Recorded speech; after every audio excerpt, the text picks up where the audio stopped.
He looked at me saying, nigga, I'm gonna tell you like Steve Harvey told me, nigga, you gotta get your own show.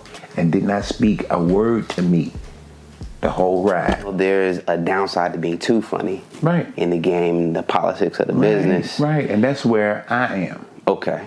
That's the place I am. It's the not wanting you to be, they have cliques.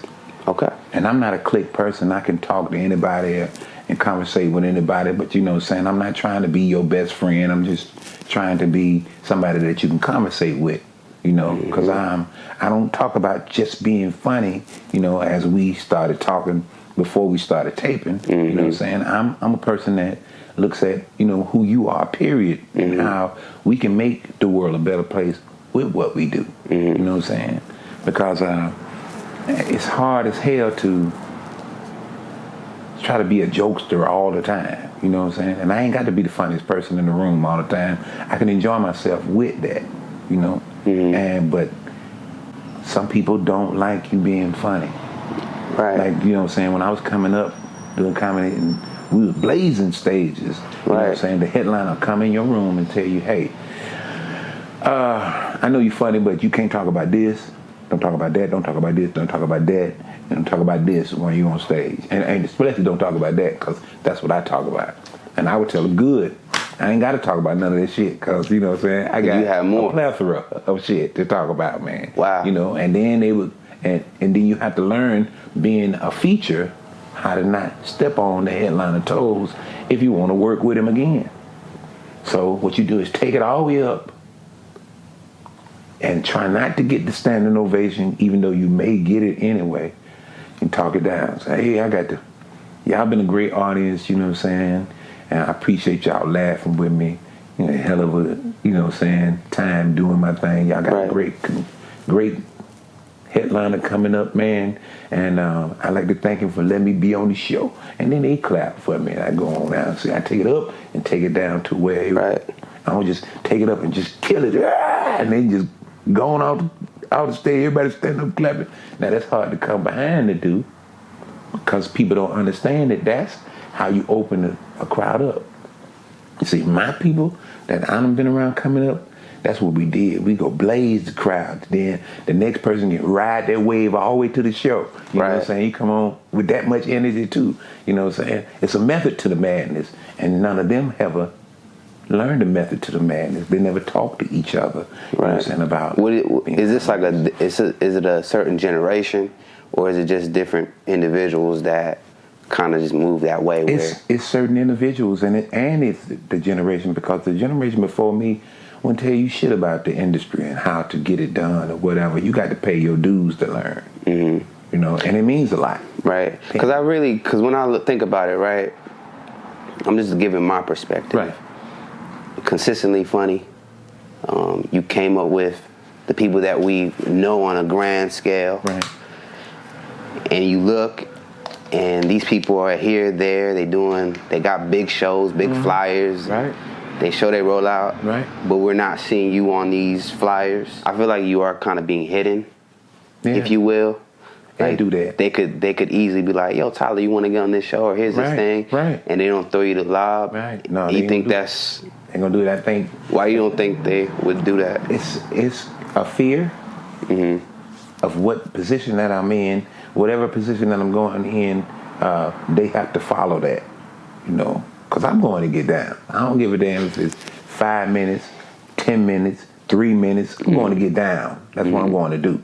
You know what I'm saying? I'm going to open up, and I hope everybody else do it. I want it to be a great show. I'm going to play my position. I'm not going to go over, you know what I'm saying, my time. You know what I'm saying? I'm going to do what they pay me to do, you know, and I'm going to leave it at that. But, you know what I'm saying, some of them just don't want me on that. I don't know why. I don't know why, man. You know, I don't know why. It's a threat. Bruce used to tell me, Bruce used to tell me, once you get funny, your ass ain't going to be on no more shows. Because they ain't going to want you. They don't want to work that hard.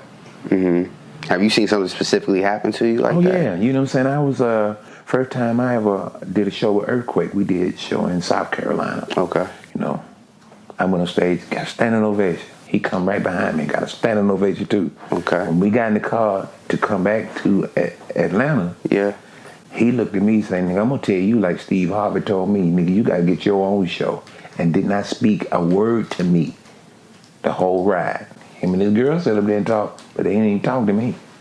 Not at all. He was upset because I did that. You know. Because he felt like this, what, you took the moment from him? Yeah. And it's crazy. It's crazy because, you know, he got a standing ovation also. You know, I've had people at comedy clubs come in and tell me the second show, you're going to have to tone it down a little bit for the headline. I said, man, I don't know. Is that coming from the club or the headline? Come from the club. The headliner told him to come and talk to me. I said, I don't know how to do that, but what I will do is I won't finish the joke. If you give me the light, I just go on and get on off. You know what I'm saying? Just like that. But like, how does that's got to be, at least in my perspective, very frustrating. Yeah. Because you work hard, craft these jokes, and then this pressure to not fully get what you worked for. But see, the thing about it is, it's not about me, it's about him, the headliner. And if I didn't get a chance to be on this show, then, you know, I know the people in the audience gonna like it.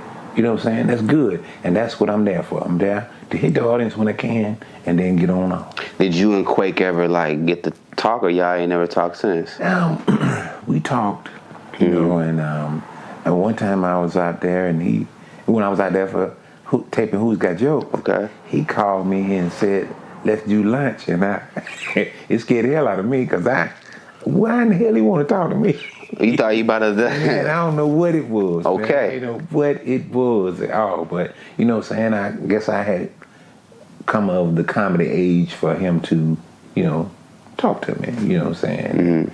You know, but all of them still have air like, you know, you just a weakling, you know what I'm saying? An underling, you know. They still had that air about themselves, but it's cool with me, you know, because everybody ain't gonna like you, and everybody ain't gonna be your friend. But I just don't, because I just regard you as like a people's champ.